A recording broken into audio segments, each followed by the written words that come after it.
రీసెంట్‌గా మీ బర్త్‌డేకి ఒక పోస్ట్ నిహారిక గారు పెట్టారు.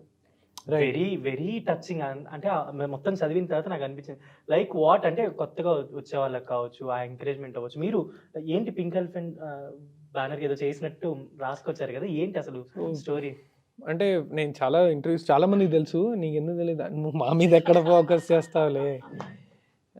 సో, పింక్ ఎలిఫెంట్‌కి నేను కంటెంట్ ఎగ్జిక్యూటివ్‌గా చేస్తూ ఉంటాను.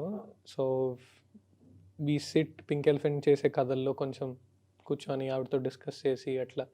సో, నేను, రమేష్ గారు, నిహారిక గారు కూర్చొని we discuss about next cinema ఏది చేస్తే బావుంటుంది. లేదంటే ఈ స్టోరీలో ఏం బావుంది ఇట్లా.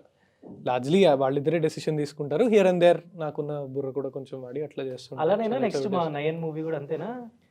ఆహ్, లేదు. అది వాళ్ళు ఓసీఎఫ్ఎస్ ఒక చిన్న ఫ్యామిలీ స్టోరీ సేమ్ టీమే. హ్మ్. సో, ఆ కథ నాకు హానెస్ట్‌గా తెలీదు. బికాజ్ నిహారిక గారు she took up the project and all. But మీకు అంటే ఆ విషెస్ అవన్నీ చూసిన తర్వాత ఆ రోజు ఎలా అనిపించింది? How you felt? చాలా హ్యాపీ అనిపించింది firstly and see we both are Niharika garu, నేను we meet regularly. We very close. But expect చేయం కదా మనం. అంటే నేను ఎక్స్‌పెక్ట్ చేయలే ఆవిడ అలా పెడతారు అని.